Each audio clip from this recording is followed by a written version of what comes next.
Welcome to Freelance Sucks. Here we discuss the dark side of freelancing about which nobody usually talks out loud. In this show, we speak with experienced freelancers, and I'm sure listening to their stories helps you prepare for freelancers' challenges. My name is Yuri. I'm a community builder at Code Control and 9am.works, and my guest is Zsike Peter, a founder of Empire Digital Content Marketing Agency who moved to the UK about 540 years ago and nowadays helps to make your online presence immortal. So, welcome, Zsike. What a great intro. Thanks so much, Yuri. Nice to be here. I definitely my first question would be like, how does it feel to, have experienced life for 500 plus more years? But I will start with another. So, what is the most challenging part of being a freelancer? For me at this stage now, I would say managing a team because I'm not a natural leader. So owning an agency with 8 freelancers, for someone who's never had to manage a team before, I didn't learn leadership skills, and I'm not a natural leader. Some people, they are naturally alpha, and they have the confidence to give feedback, and I'm like, oh, I don't want to tell somebody that they've made a mistake because I might hurt their feelings. So I'm just gonna complete that job for the client, which is wrong because how is my team member gonna know if I Yeah. don't give them feedback? So yeah, that's my part at the moment. Generally for freelancing, I think, is to keep going even when you're having like some down periods where when you feel like I just want to go back to my old job even though I hated it.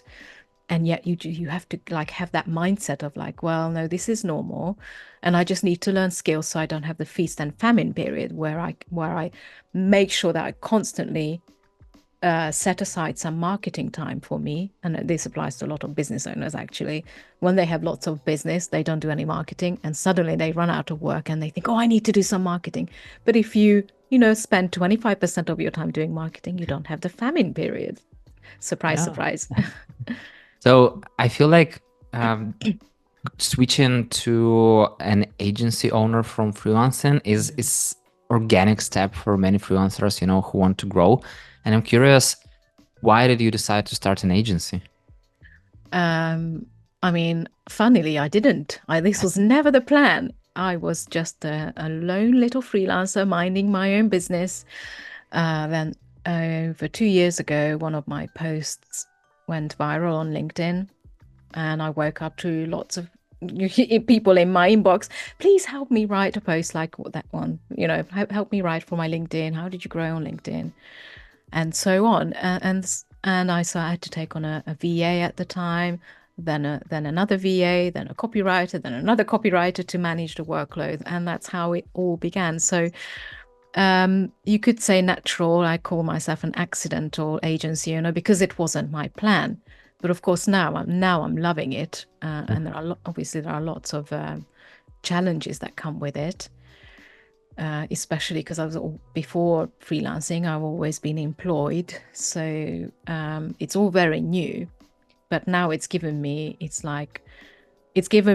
new kind of a drive and energy to do. I'm looking at starting up another business and like what can I do with this and which direction could I go with this, and planning and even having an exit plan.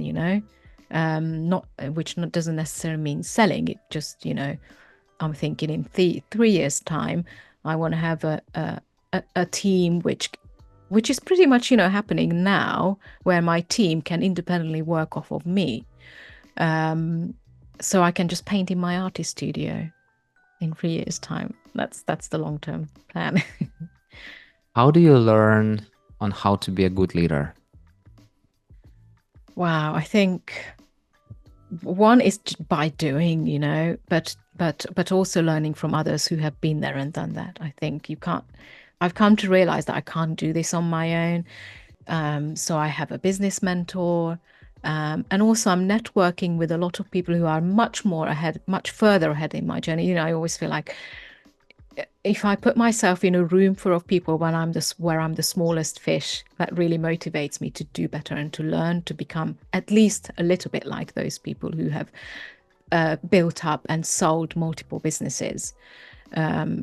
I'm nowhere near at their level, but I learned so much from those kind of people. So, and that's where leadership comes. It's recognizing that you don't know, you don't have all the answers, but you can learn from people who have already walked your journey and made all the mistakes. So if you learn from them, you don't have to make those mistakes. Or you're still making them, but like in a safer way. Yeah, exactly. Yeah. But if you know, like, okay, this is a mistake I could prevent from happening, well, why not? Why not try and prevent that, But yeah, I think ultimately we all learn from our own mistakes. We see other people doing and you think, oh no, I can do better, and you end up making the same mistakes. Like sometimes I'm joking that I love to repeat some mistakes because I didn't learn well. The first time, yeah, exactly. You learn better the second or third time, right? What is the most time-consuming thing you must deal with as an agency owner right now and as a freelancer before? Most time-consuming thing. I think I want to say the day-to-day operations of an agency is quite time-consuming, and that made me realize that I can't do it all by myself. So a couple of months ago, I had a conversation with one of my copywriters to see if he would like to become the operations manager for Vampire Digital, and luckily for me he said yes, because that he's just so much that made me realize that he's so much more strategic in his way of thinking, that I didn't have those skills. I think I'm more of a creative, I'm more of a networker, which I never thought I would say, because I'm also an introvert, yet I'm out there networking, bringing in more business for our agency. So now what's more time consuming is planning for events, going out there, meeting new business owners, networking with them, trying to collaborate and bring in new business effectively. As a freelancer, most time consuming was actually delivering the work, because you're on your own. You don't have anyone helping you. You don't have a team. You don't have, you can't take time off. You can, but then you don't have an income, right? So as a freelancer, that was hard. Whilst at the moment now, because I have a team who works so well together, I'm really lucky. I have an excellent group of team members helping my business. Now I can be like, okay, I'm going on holiday and I only need to work an hour a week during my holiday just to check in with the team, or just have a call maybe with a client who needs me, which is amazing, but that's the first time in 3 years I was able to do that recently. What's networking for Zsike and Introvert looks like? It looks like being really anxious the day before and for the 24 hours, and planning how I'm going to walk into a room full of people I don't know and not make an absolute tit of myself, and say the wrong thing at the wrong time, which I end up doing anyway, but somehow it works out and people still want to talk to me. I mean, I can give you an example. So recently I went to an event called Climb 24, where I was leading a LinkedIn workshop, but they had an evening networking for a lot of very exciting founders, CEOs, investors. And I thought, okay, I'm going to do some network. I'm going to be brave and walk up to people and introduce myself. So I walk up to this guy and his name badge said Nick. So I go, hi, I'm Nick. Yeah, just come here. And he looked at me really confused. So I went, oh no, you're Nick, I'm Zsike. And he said, thanks, I know I'm Nick. But it turned out well. And he said, actually, at least I'll remember you from this group of people. I feel like it's the best way to start a conversation. Yeah, just be really weird and awkward and say the wrong, but like brain faster than my mouth kind of scenario. Weird. What is the most nerve-wracking thing you must deal with? I guess peopling, just going out and talking to people. When I was freelancing, I could happily just spend months. I didn't go anywhere, didn't do any networking, just work from home. Especially like COVID lockdown, we didn't have a choice at the time. But even after that, I wouldn't willingly I wouldn't have willingly gone out, but I had to force myself. So I think for me that personally, because of my introverted nature, but now I've learned to kind of overcome that a little bit. I'm still nervous, but yeah, it's definitely, recently, a couple of weeks ago, I went to London to an awards dinner, and there were like must have been about 150, 200 people in that room, and there are cameras around, and like people coming up to you, asking you questions, and it is just. I feel like, oh my God, I just want to do this on LinkedIn. It's so much easier from behind sitting in my little office behind my keyboard. It just feels safer. Because you have time to think about what you're going to answer. And I think sometimes it's just nice to actually get to know people, and also that trust gap that you have with people. You just bridge that trust gap much faster if you meet with them in person. What is one thing that helps you overcome being nervous? I mean, I don't know if you can really prepare for these, but putting yourself in situations where you know you're going to be nervous, I think, is the easiest way to overcome it, because eventually you become desensitized to those situations. So there's no other magic kind of advice I could give there other than getting out of your comfort zone is you're going to then expand that comfort zone. So if you think of that line and you're just outside of that line a little bit next week, and then just go a bit further the following week, is how you overcome it, right? It really. It's so fun when I'm getting into awkward situations and I remember them like 2, 3 years later. I'm just laughing, even though it feels super crazy at the moment. I feel like it's how our human lives work. That something that can be nerve-wracking right now. Yeah. You'll be laughing about it like 2 years later. So yeah, absolutely. And that's the journey, isn't it, of desensitizing yourself or getting used to it, and that becomes your new norm. That awkward situation which was outside your comfort zone a few months or years later is your new norm. So you just don't think about it anymore. It's just second nature. if your friend wanted to become a freelancer, what are top 3 things you'd advise them to consider before doing it? Oh, good question. I mean, one, I would research,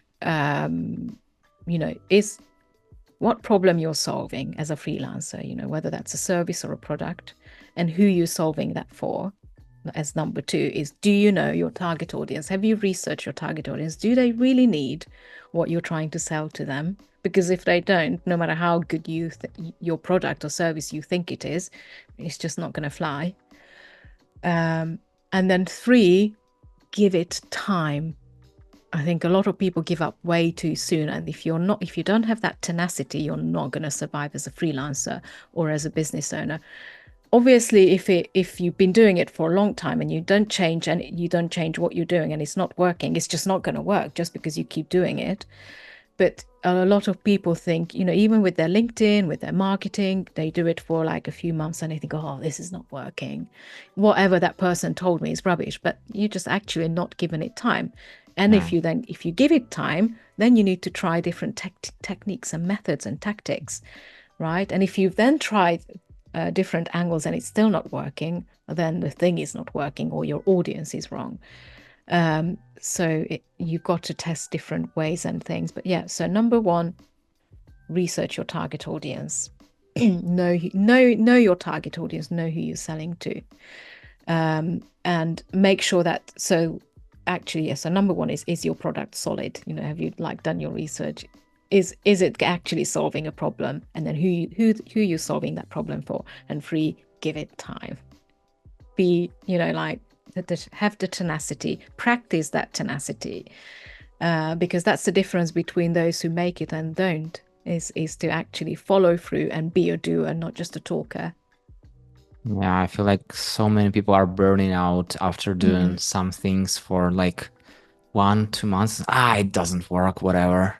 But then like when you're doing something for years, like it works, you know? Yeah, exactly. And that's the other thing. We see all this like overnight success stories on social media, and those people are selling a dream and Uh, not telling you that the part where it's taken them several years or daddy's bank account for them to get there faster.